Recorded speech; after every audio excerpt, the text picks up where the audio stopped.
Welcome to the Escape into Board Games podcast. I'm Chris. And I'm Matt. And this is our escape from the real world where we talk about board games. Today, we're both going to talk about 5 fun games for families. That's 5 games each, so it's actually 10 fun games for families in total. Double the value for the price of listening. So please join us for the Escape into Board Games podcast.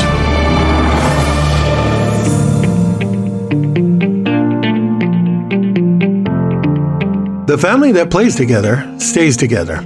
It's an old axiom that remains in our busy world today. Whether your family is small or large, every game collection should include some go-to games that you can bring out that the entire family will enjoy. However, finding the right game for your family can be tricky and often involves balancing thematic elements, Table presence, learning times, skill levels, confrontational elements, game length, and even the game components. But it can also be the difference between the same old humdrum holiday dinner and an evening spent together laughing and creating fun memories that will last a lifetime. The benefits to gaming with your family are enormous. Besides providing an alternative to screen time, board games can create fun memories and promote bonding and learning. The games we talk about in this episode may not be the perfect fit for your family, but we're hoping that they can provide you with some insight about what has worked for us and encourage yours and other families to play games together. You know, I could make a list of these games every day of the week. It's not hard to do. Yeah, keeping it to 5. That was the challenge for sure. Yeah, definitely 5 was hard. I don't have any kids. I know that you do. I have 2 kids, yeah. Wonderful kids. Yeah, 2 girls. And you game with them regularly? Not as often as I would like, for sure. That's yeah. They're at the age now where they're too cool for family activities, but there's still the occasional gem that'll bring them out. And you have played with your youngest pretty much, for years anyway. Yeah. She's a good gamer. You can't make this list without mentioning the family pastime games, Princess and Secret Door and Max the Cat, which are suitable for kids 2 to 5. Family cooperative games where you all get together around the table and do this activity and play against the game. And it's not terribly challenging, and it uses mechanisms that are familiar with the kids, like taking turns and rolling dice and memory match. And then it brings them in at just a ridiculously early age. It's tremendous. That's awesome. What's the name of that? It's a series of games. So the company is called Family Pastimes. They're from Perth, Ontario, Canada, and they're just a literal mom and pop shop. They've been around, I want to say since the 60s, but like maybe the 70s. But they've been producing board games for years. They have a huge catalog. Not the most beautiful productions, but the mechanisms are solid. And again, family cooperative games, fully cooperative games. That's really cool. I wish I had known about that a few years ago when I was really looking hard to find games to get my niece and nephew in to the hobby. I found that sort of that 3 to 5 age group is usually the hardest to find good games to play. Absolutely, yeah. I find that sort of 4 to 8 years old, usually the rules are either too complex or there's some reading or math skills that are needed. So you're constantly sort of, altering the rules. That's a big part of this kind of list is sort of house ruling some of these games so that you can play it with a wider range. And actually, that's the age range that I have chosen. I did my list maybe a little differently than you did. What I did was I was looking for games that were for very young kids and games that weren't really necessarily on people's radar already. I think we all know that Haba is excellent for younger kids. And you really can't go wrong when you pick a game that they sell with that big, bright yellow box. Yeah, they're almost all of those games are good.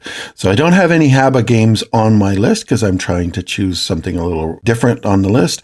And they're for younger kids because that's where my nieces and nephews have been. Yeah, and that's the hard niche to fill for sure. Yeah. Not having kids, I've always felt that, it's my responsibility as the uncle who plays board games to have games in my collection that I can play with my nieces and nephews, to play with kids of all different ages, because I feel like if you can instill that sort of gaming young, then it's going to serve them all in the long run. They'll learn without realizing that they're learning by playing games, and all the better for me, because then I have gaming partner that I'm going to grow up, who's going to grow up and play with me forever. Yeah. Absolutely. Right. You start them young. So my list features some dexterity games. People who know me and game with me regularly won't be surprised to hear that. Games that look exciting on the table, and at least one that is probably a little bit more than gimmicky, but seems to work. Nice. How about your list? My list is sort of falls in two different camps. The first one being if you're stuck with your family, waiting for the chicken fingers to arrive at the local restaurant, or maybe you're stuck in the car waiting for something, you can pull this game out really quick and play a quick round with everybody. And it's one of these crowd favorites that everybody likes. And the other game falls into the category where you maybe have an evening where you've got two families and you've got come together to do an activity. Maybe you're spending the night with another couple and their kids, or maybe it's March break up at the cottage with a bunch of kids, and you need to make everybody happy for the night. So those are basically the two camps that my games fall into. Those are the situations that I seem to be having to satisfy most often. Cool. The Furglars. The Furglars is a dice rolling family game for 2 to 6 players from 2019, ages 7 and up. The Furglars takes 15 to 25 minutes to play, depending on how many players, and is designed by Ken Gruhl and Quentin Weir. It is published by Bananagrams Incorporated. So in the Furglars, you are rolling Furgles. And Furgles are one side of the dice that you are given, and they're actually hollow dice that have little green furry creatures inside the dice with eyeballs. No way. Yeah, it's exciting. Awesome. The dice and the components are definitely what makes this game. It's cute, it's adorable. Yeah. And, I think it would drive some people crazy because the dice are not properly weighted at all. They're literally hollow. Yeah. And they don't roll really well. But they're adorable. They're furry. They've got eyeballs. And in the game, you're going to be trying to roll these Furgles and then stealing dice from other players to turn them Furgles into points. Okay. You roll the dice. There is no re-rolling in this game, which is a bit of a red flag. So it's heavy on luck. Yeah. You're hoping to get as many furry Furgles as you can, saving them for your next turn, which at the beginning of your next turn, you can turn them in for points.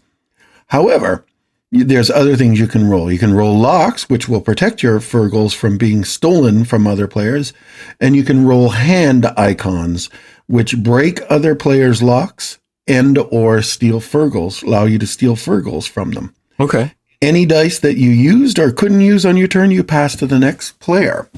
So what happens is we all start with the same number of dice, but sometimes you get lots of dice to roll because you were handed 5 dice to roll, plus the 5 that you start with. Or sometimes you're handed 1 dice because that's all that they use. They rolled a bunch of Furgles. Cool. So the number of dice that you roll changes quite a bit. It sounds like there's a lot of luck in this. It's game. very, very luck.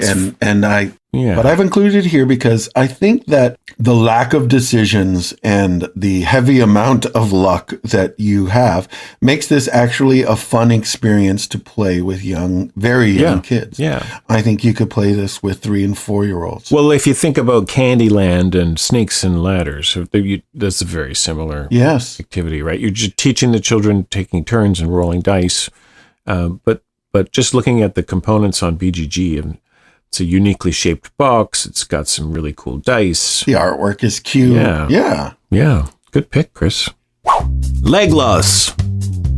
Leg Loss is a 2014 real-time pattern-building party game for 3 to 6 players, ages 8 and up, and plays in about 30 minutes.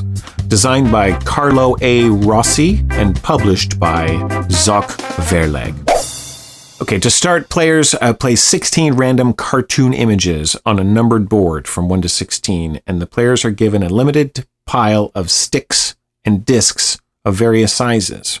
Then that player is given just a few minutes to draw, I use air quotes there, as many of the cartoon shapes as they can using the pieces provided. The catch being you can only use each piece once. Players get points for correctly guessing which cartoon image the artist is trying to create, and the artist gets points for each correct answer. So it's this mad dash where you've got these, and the sticks are about the size of matchsticks, and the discs are about the size of various size coins. And maybe the image you're trying to create is a bird in a bird cage, or a car, or a toaster. And there's, 16 images on the table, right? This disc and these sticks sticking off, and you're like, it could be the sun, but it could be that lantern, and you don't know. And every player around the table gets one guess each before everybody gets their second, or they get two guesses each before they get their third guess. So you don't want to blow it. You don't want to just start randomly shotgunning all the 16 cards on the table. But it's a really unique game where it's a little bit of artistry and a little bit of timed panic involved. I know this game. I like this game. I've played it with you and your daughter, and it's fun. I really enjoy this game. I love introducing this game to people. Yeah, it flew under the radar. It looks like nothing on the shelf. It's just so unassuming. Legolas means have at it, or take it away, or fire away, or maybe even get on your bike. We're not too sure about that one. But it's spelled Leglos, and there's an exclamation point. And the cover's got a picture of a snail on it. It's just the ugliest looking game, but it really is sort of a family favorite. And it's the perfect game where you just bring it along with you, and we've got some time. The kids over there and the kids over here haven't quite gotten together and acclimatized to each other yet. Well, let's get them around the table working on this. Yeah. Playing this game together. I really like the creative thought that goes into playing that game. Like, you really see, some pretty creative images that people are creating using just these sticks and circles. And it's limited because you do this really ornate. Oh, it's a bird cage. So I got the disc up here and I got the disc down here, and I put a bunch of sticks in between the two discs. It looks like there's bars on the cage. That's great. But I've just blown through half of my reserve, and I've got no more sticks for the 7 or 8 other pictures that I want to make. Before the sand runs out. Yeah, it's an interesting one. Yeah, that's a great game. Thanks for sharing that one. I like that. Click Clack Lumberjack. In Click Clack Lumberjack, also known as Tick Tock Woodman and Tack Tack Jack, players are lumberjacks using a plastic axe to knock plastic pieces off a 3D tree trunk in the middle of the table. You can play this with 2 to 7 players, ages 5 and up, and it plays in about 10 minutes or less if you're really bad at it. The game is designed by Justin O and published in 2008 by Gemblow Inc. The game features a tree that is made up of several little pieces. There's core pieces and there are bark pieces attached to the core. And the pieces all stack on top of each other. They're loosely held together, and it's about 10 to 12 inches tall in the middle of the table. It's this plastic tree trunk. Mm-hmm. There are no branches. There are no leaves. Players take turns gently tapping the axe against one or more of the tree segments, trying to knock it enough so that just the bark sides fall off. Mm-hmm. You can tap twice and you can hit one or more pieces, but you want to have just the bark fall off. If you hit it too hard, the entire segment will come off. That's the core piece. Yeah. And the game is played where the bark is worth 1 point, and the core segment is worth -5. And there are 4 barks per segment. So if you knock off the whole thing, you're actually down -1 point. I'm so bad at this game. It is a tough game. It can be a little frustrating for younger kids, but I think that it is one of those games that gets their attention and gets them excited. And it does provide quite a bit of attention in the game. It's just hitting it just enough. Yeah. I'm quite bad at it too. You can play the game until a certain point value, like till everybody has 10 points or something like that, or until all the bark pieces are off the tree. That's usually how I end up playing it, because once you start hitting this tree, you want to keep hitting it. No, I don't want to stop. Yeah, it does. It definitely, at one point, everything just collapses to the Exactly. And that happens quite fast in some cases. The game has excellent table presence. It's one of those ones that looks exciting. It gets people coming around it, even if they don't want to play it right away. It's got a lot of tension. Like, it really does. It's about hitting it just the right way. And when the pieces do fall, whether they're bark pieces or the core pieces, there's a lot of cheering, there's some groaning, there's laughing, that kind of thing. I found this game is excellent to play with very, very young kids. Adults up to seniors enjoy it as well. Oh, yeah. Yeah, I like it. I have fun with it. It's a good game. It's a good experience. I think young kids can learn to be patient, obviously, on their turn.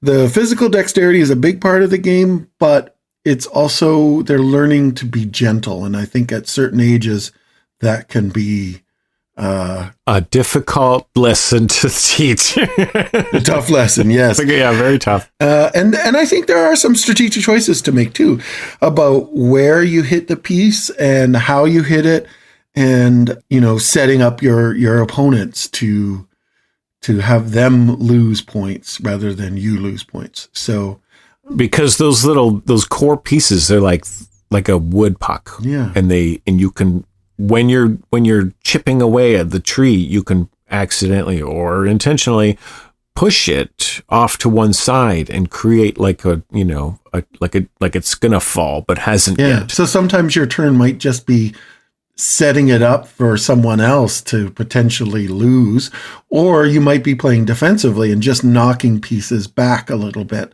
so that they don't fall, straightening it up a bit. But anyway, that's Click Clack Lumberjack.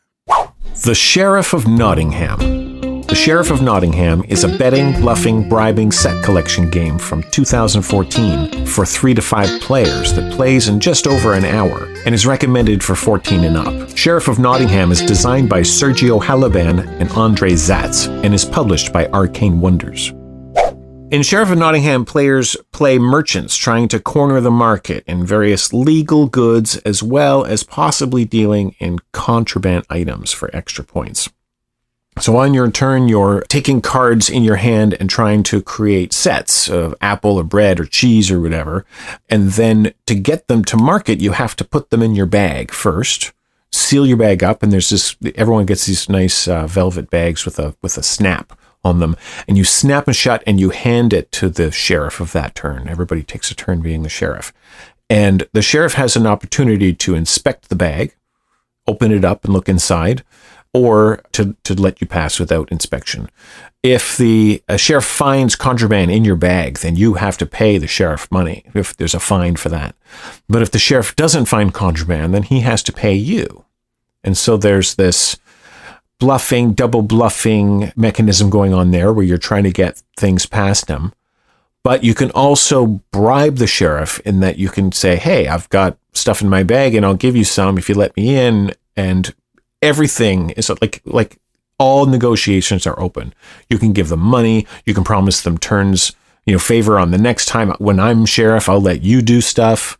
And the metagame that rises up as a result of that mechanism is really quite something. A metagame is an approach to a game that transcends or operates outside of the prescribed rules of the game. It uses external factors to affect the game or goes beyond the supposed limits or environment set by the game. It depends on who you're playing with it, so it might not be for everybody. But I brought this out to friends of the family, and there was a bunch of kids from a bunch of different families all playing together, and they just could not get over the lying and the manipulation that was totally on the table for this game. And it was a huge hit. It was a surprising hit, which is why it's on this list. It's not one of my favorites. As you know, I'm not a huge fan of set collection. But because these kids would ask for it over and over and over again, we left our copy with them, and then they introduced it to other families, and it's one of those things that just took off. I think it is a fantastic game. I've heard it described as lying to your friends and family. Like that's really what it could be called.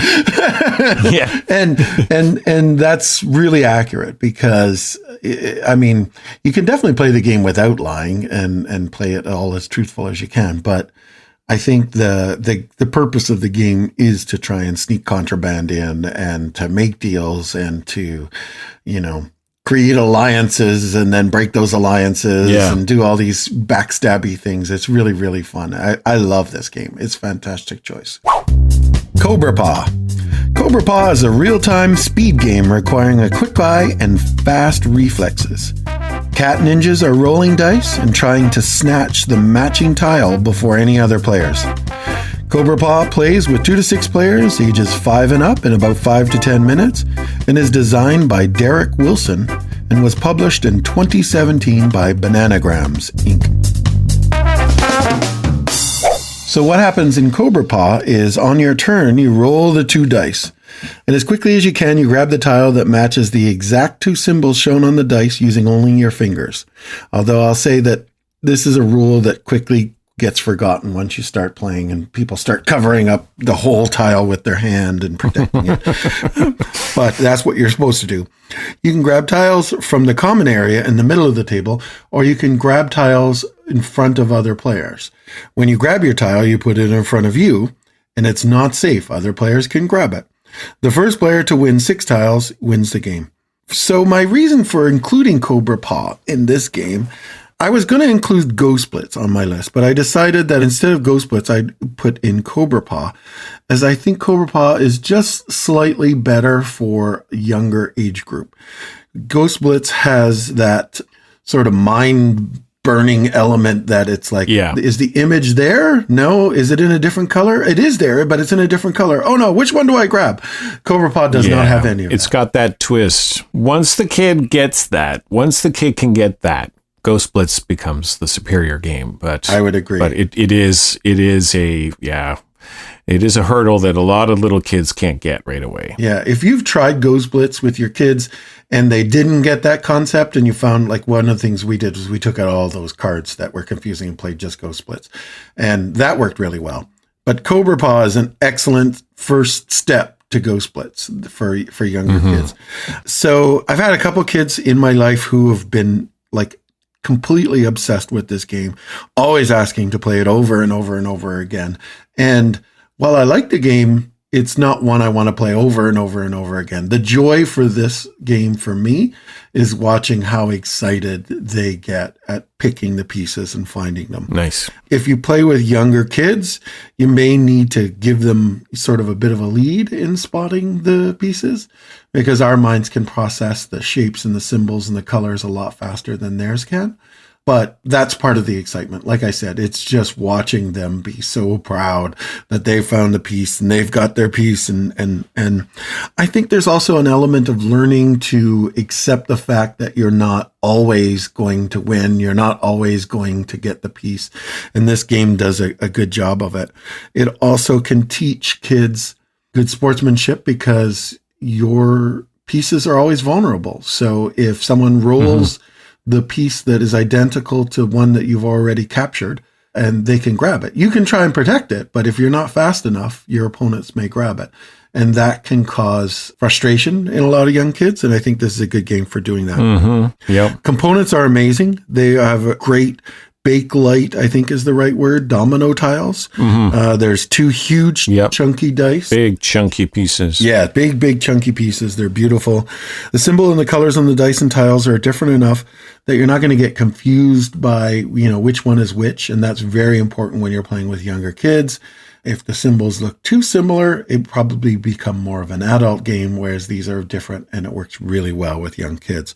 And the pieces are what I would say it seem to be very durable, because I've played this game a lot, and the game looks brand new still. So I would think that that's pretty durable. Nice. There are a few variants in the rules. They will help keep the game fresh a little bit, and there's tons of room in this game to, create house rules and family rules that will let the game grow as the children get older, too, that you can do. It works really well with kids that are of a similar age.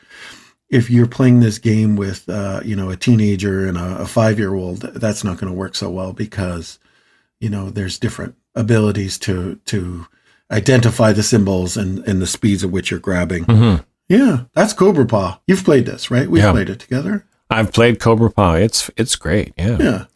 Yeah, I can't get over. I'm a huge fan of pretty games and overly produced games. This falls into that category for sure. I would say too that Cobra Paw is actually pretty fun to play with just adults. Like if you're not playing with kids, it's not that bad to play with just a group of adults. It can be problematic if adults are playing with children. That's why I said you need to give them a bit of a lead to find the piece. But it works well with just adults as well. That's Cobra Paw. You ready? Yeah, give it to us. Illusion. Oh, good choice. Illusion, designed by Wolfgang Warsch in 2018, is a pattern recognition game for 2 to 5 players aged 8 and up that plays in less than 20 minutes. Illusion is mostly a deck of cards, and each card contains a different design of 4 colors: red, blue, green, and yellow. The designs could be geometric shapes, writing, or splotches.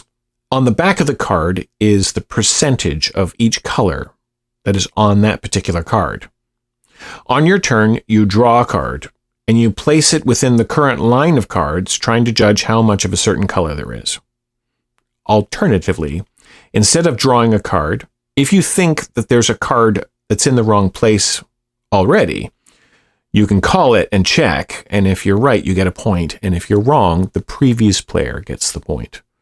So this is one of those games where it's got this mechanism I've never seen before, where you're trying to judge how much red is on a card. Yeah. And you're looking at it and going, okay, well, this has got like a red checkerboard where it's nearly the entire thing is red. But I mean, sure, there's a lot of white because there's all these checkerboards, but that's a lot of red. But then you look at this other card, and there's a big giant red square in the corner, and you're like, well, gosh, how much of the card is red, and how much, right? And you're trying to figure it, and it's such a unique brain twisty teaser thing, and you think you're right, and then you put it down, and you go, yeah, there it goes. It belongs in between these two, and then the next player's like, no, I think you're wrong, and they flip them all over. And you read out the percentages. Yeah. And it's such a fantastic game. And it's tiny. It fits in your pocket. It's a deck of cards. You can take it anywhere. So it's one of these games where you're waiting for the drinks to arrive at the pub, and you're just like, hey, let's play this real quick. And countless times I've pulled that out. It's just a huge crowd pleaser. Everybody likes it. It's attainable, right? Anyone can play. Yeah. And it just takes a few minutes. It's a fast game, and you can play it with a very large group of people as long as everyone can see the table. It doesn't really matter. Yeah. I think the game says play 5, did you say? On the box it does. You could do teams or something. If it gets too bloated, it's hard to win points because it's rarely your turn. But yeah, that's a great game. I love that one. It can be really difficult to tell. Like, one of the cards might be a bunch of text, and it's all red text, and it's like, well, there's a lot of red on that card. Is that as much as the red checkerboard card, or is that less than, or is it? It's a unique game. It's kind of like the timeline and card line games, where you're putting things in order in this lineup of cards. So you might say, did the Wreck of the Hindenburg come before or after the first Superman comic was written, that kind of thing.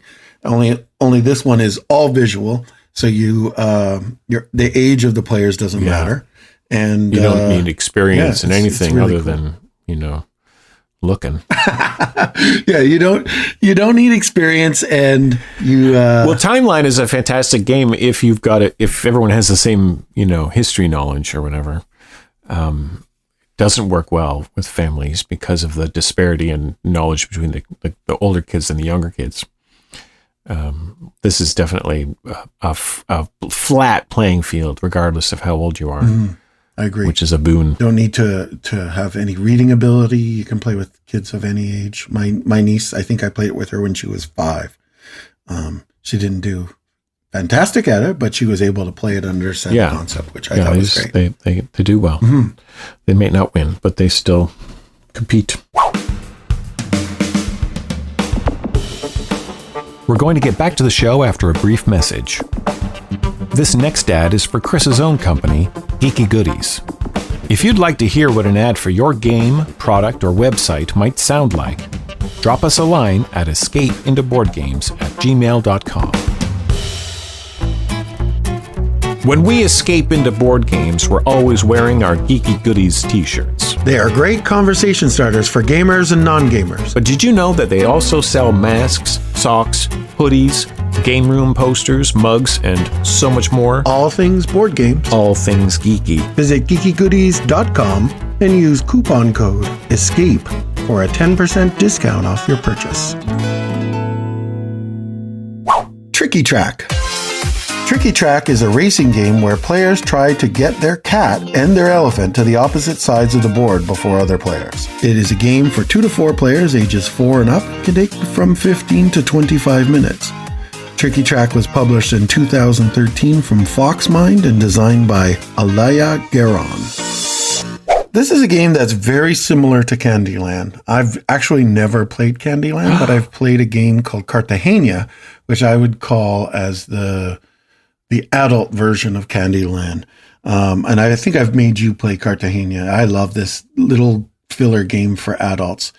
But Tricky Track is sort of the kids' version of that. And I actually think Tricky Track might be slightly more complex than Candyland and probably at least on the same level as Cartagena. So each player takes one elephant and one cat of the same color, places them at starting points on the opposite sides of this board. It's a track that goes on there. And the track is made up of different spaces where you can land on in different shapes and colors. You roll the dice. The dice have all the different shapes that match the spots on the board. And you decide to move either your cat or your elephant to the next closest position matching the shape from your die. Mm-hmm. Cats that land on a space with a mouse printed on them jump ahead to the next closest position with the same shape, but landing on a dog causes the cat to be scared and jump backwards to the next closest behind them. Elephants that land on a space with a dog get to jump ahead the same way, and the mouse scares them backwards. The first player to get both their playing pieces to the opposite side of the board wins. This game plays 4 players. It's a small-ish board, and there can be a lot of jumping ahead, so it can play pretty quickly. It can be a little bit more complex because you have to make a decision between, do I move this piece or this piece? And then there's the scaring and the jumping ahead that adds a nice little wrinkle to your decision making. If you're playing with very young children, you can play where the first player to get one of their pieces to the opposite side of the board is the winner, rather than having to do both. The components are bright and friendly looking. The pieces are big and chunky. They have great friendly art. Children will learn symbol and shape recognition and the strategy in choosing which piece to move and, how to potentially block an opponent or take advantage of the opportunity to jump ahead is, this sort of intangible skill that they can learn from playing this game. That's Tricky Track. Nice. I've never even heard of this game. Like I said, I'm a big fan of Cartagena, and this is, the kids' version of that. And, streamlines the rules, obviously. There's no need to go back and get more pirates or anything like that. You're just trying to get your piece from one end of the board to the other. And it works really, really well. Yeah, I'm just looking at the pictures now. The art's pretty adorable. I've played Cartagena, and I like that game as well. So, yeah, good pick. Yeah, so do I. I was a little taken aback when someone compared it to Candyland. I was like, what? I've never played Candyland. How is this like Candyland? And then I read about Candyland and I was like, oh yeah, it is kind of like Candyland. But it's better. It's much better. Candyland is like Snakes and Ladders. There's no choice. There's no decisions. It's a meditative game. Right. I don't know. Maybe somebody's house ruled Candyland to include choices, but the current version that's out in stores is choiceless. Choiceless. Mysterium. Mysterium is a cooperative murder mystery deduction party game for 2 to 7 players, aged 10 and up, that plays in about an hour. Designed by Alexander Nievsky and Oleg Sidorenko. Published by Lidaloo. Mysterium is very similar to Clue in that players are trying to find a person, place, and murder weapon. But this time, everyone is working together to solve a different murder each. One player plays a ghost who is communicating information to the other players with a series of beautifully illustrated tarot-sized dream cards. So this game is incredibly unique. The one player plays the ghost and has a deck of these cards, and each card has got these trippy illustrations that you would think would be either the cover of a Pink Floyd album or a Dr. Seuss mashup, right? Like it's just trippy and weird. That there's themes throughout each of the cards. It's interesting. And so the ghost will take a series, a small hand, 7 of these cards, and then decide which players to give these cards to. Maybe the ghost is trying to point me to the barber. And so I'll get a bunch of cards with, swords and sharp things in them. And those will point to the scissors that's on the barber card. And the ghost is trying to communicate that thing to me. And it's completely cooperative. We're all playing together. And when the first few games I played of this, because I'm the guy who knows the board game rules, I'm, learn the game and everything. And I try to teach everybody. So I was the ghost, and I would try to communicate these ideas to the players at the table. And I thought, this is, really hard. On top of, because the ghost can't talk, right? The ghost can't talk. And so I'm talking to the point where I'm teaching them the game, but then I can't communicate why I handed them certain cards. And it was fun, but it wasn't our favorite game. It wasn't until I let my youngest daughter become the ghost that the game really shone, because she took to this. She's got an eye for it. I don't know. Like, it was just a different game. It was a very different game. She's handing us these cards and it's just clicking. Everyone's getting it. And I think that's the key to this game, is having a good ghost, having somebody that's good at picking these cards, finding the clues, the threads, to communicate what needs to be communicated. Yeah. A very unique game. It is very, very unique. The artwork is fantastic, and it's always fun playing it. And I have to admit, this isn't one that I have in my collection, but I have often wondered, why don't I buy that game? Because we have fun every time we play it. It tends to come out at Halloween, I find. We play a lot of it, just before. It's a perfect game for that. Yeah. Just before Halloween, just after Halloween, we play it a lot. Very moody. And every time I play it, I'm just like, that was fun. I suspect that I would end up being the ghost probably most of the time. But I think you're right. I mean, the ghost has to be really good at giving the clues. But it's a great game. It's a great game. I was surprised at how different the game was with the different ghosts, right? Like at first the game was one thing, but then the game became something else. My last game for this list is Hamsterrolle. Published in 2000, Hamsterrolle is a dexterity game of balancing objects inside a giant yellow wheel in the middle of the table. They call it a hamster wheel. This game plays in about 30 minutes for 2 to 4 players ages 7 and up. Designed by Jacques Zemet and is published by Zoc Verlag. Each player is given the same 7 wooden pieces in different shapes and different weights and lengths. And on your turn, you must place your piece within the wheel without any pieces falling out. Your piece has to be in the forwardmost compartment or the forwardmost location. And forward is determined by basically whoever plays the first piece. And that is the direction in which the wheel will roll as you're playing these pieces. It's going to roll along the table as you put it down. Any pieces that fall out ends your turn, obviously, and you take back those pieces, even if they weren't yours to begin with, and now you've got them as a penalty. The first person to get rid of all of their pieces wins the game. Everyone I've played this with, if you take pictures and you go back, everyone is smiling in the pictures. There's just this big grin of putting these pieces on this wheel. And as you're putting it on, it's literally moving, maybe ever so slightly. And then you finally let go of your piece and it starts to roll just a little bit, sometimes a lot, depending on the weight of the piece. And that tension that goes on there is really, really, it's exciting. It makes the game exciting. It's fantastic. It's that Jenga thing again, but in a wheel, like it's so different because it's in the wheel now, and it's if you put a big heavy piece in, the wheel's going to move more than if you put in your light piece.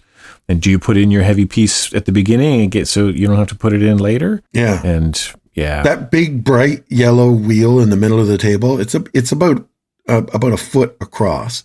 So when you're walking by at a game convention or something, it's like, whoa, what is that? What are they playing? It draws a lot of attention. Yeah. And it does that in the family room too. Like if you're bringing this out for the first time, the kids are all like, what are you doing? What is that? Do I want to play it? At a Christmas after Christmas dinner or something, you've got all the cousins and the aunts and uncles over. This is a good one. It only plays 4, but it plays pretty quickly that you can, take turns. And it is one of those games that is just as fun to watch as it is to play because it draws a crowd. Like I said, there's a lot of people watching it whenever we play it. So in terms of what you learn from playing it, I'm not sure that there's a ton of strategy. There's certainly not a lot of basic skills that you're learning. But I think what's happening, it's a pure dexterity game. So you're learning to gently place these pieces. But I think kids and adults, there's a subtle physics lesson going on in this game that, it's not obvious, but as you play it, that you're constantly amazed by how much that wheel will roll and the pieces stay in. And, every adult that I've played with there's been this moment of, oh, there's no way you're going to get that piece in. Everything's going to fall. Let's just hold our breath and watch as this player puts it in. And sure enough, the wheel rolls another inch or two along the table and everyone goes, oh my God, it didn't fall. Nothing fell out. It stayed in. Like it's somehow wedged in, or there's just a little bit of that surface tension on the shelf. Yeah. That's now tilting. And you're like, how is it not falling? I think every game I've played, there's been that moment. It provides a lot of surprises and tension that way. And you know what? It's always just a fun, memorable experience. I have a good friend whose kids refer to me as, oh, he's the big wheel guy. He's the one with that game with the big wheel. Right. Nice. And I would say that it is not the best game for any kids that have any trouble sitting still. But, that can be a lesson in itself, too. Watching the pieces fall as you shake the table. Absolutely. But it's a big hit every time I bring it out. Insider. Insider is a bluffing deduction party game for 4 to 8 players aged 9 and up. Published by Oink Games in 2016. Insider is essentially 20 questions with a twist. One player at the table plays the master, who has the word everyone is trying to guess. No one can win unless we all guess this word. But one of the players at the table already knows what the word is and is gently trying to steer everyone to guess it correctly, without anyone finding out who they are. The insider wins if we guess the word correctly, and no one guesses who the insider is.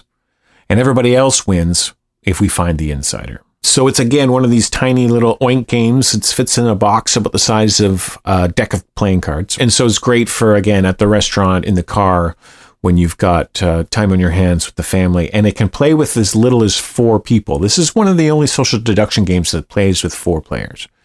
And it's pretty decent at 4 as well, which is kind of hard to believe. That's cool. So there's a deck of cards that'll generate a word for the table. And that word could be T-shirt, or it could be civilization. So if the word's T-shirt, the insider at the table doesn't really have to do much. Everyone's going to get there eventually, right? It's a very easy word to guess with 20 questions. But if the word is civilization, then the insider actually has to do something in order to get everybody to guess that word. So it's not until you've made it to the word that you have to realize what you're looking for. Are you looking for a noisy insider or a quiet insider? Because if the word is civilization, somebody had to say something to get us there. But if the word's T-shirt, who at the table was the quietest? It's a really interesting twist on the social deduction genre. And again, a metagame comes up when you get to play this game several rounds in a row with the same people. You start to figure out how they behave in certain situations outside of the what's going on with the basic rules. I think the whole idea of a metagame, that happens a lot with most social deduction games. Would you agree? Yeah. Because I mean, essentially a social deduction game is a game where, well, can you explain it? Social deduction games are where one or more players at the table are lying or hiding. We have to find out who they are. So there's a lot of lying at the table and a lot of deception. But Insider is a little bit different, where you're not openly lying. You're just gently steering people towards the correct answer. And then afterwards, when it's all said and done and you're looking back as to who said what, there can be a little bit of accusation there, but it's not flat out. No one's saying, "Oh, I had 3 gems when it came to me," and then, you know what I mean? Right. So it's a little more forgiving for the... I think I've only played this the one time, or maybe a couple times that one night. It's one I want to try again. I have to admit, social deduction is probably not my favorite, mechanism or genre of games. And I know that you talk about Insider, like you really like it. It's fantastic in the right situation, for sure. Yeah. It reminds me of another game, but it's an artist goes to New York or something like that. Is that another Oink game? Yeah, a fake artist goes to New York. Yeah, fake artist goes to New York. Yes, and it's a very similar thing, except instead of a word, everyone has a word, and you're trying to draw just a part of this picture that describes the word, and one person doesn't have the word, and they're just kind of looking at the picture on their turn and going, okay, I'm going to add this little circle over here and hope that matches what everyone's doing as a group. That one's a bit trickier in that if you're in the know, when you apply your pen to the page, you need to draw detailed enough to tell the other players you know what the word is, but not so detailed that you give away what the word is to the person who doesn't know. And that's a nuance that is very difficult for a lot of new players that I find can be a bit alienating, because if you're not careful, you can wreck it. You go too far one way to the other, people are going to go, this guy doesn't know what he's doing. Right. Why did he draw that? That doesn't make any sense at all. And you're like, well, I didn't want to give it away. But then if you draw the eyeball on the horse or whatever, it's like, oh, well, now it's a horse. I know exactly what that is. And then everyone's lost, which makes that game, I didn't put that one on the list for those reasons. Insider's a bit more accessible. We'll have to play that one again. Have you played any of the games that we talked about here today, or do you have a fun game that you like to play with your family? Write to us and tell us at escapeintoboardgames@gmail.com. Thanks for listening to the Escape Into Board Games podcast. Be sure to check us out on Facebook and Instagram at Escape Into Board Games. This episode is produced by Matt McKenzie and Chris Cormier. Production assistance by Sherry Cormier. Music by John Yasut and Daniel Carlton. See you at the next Escape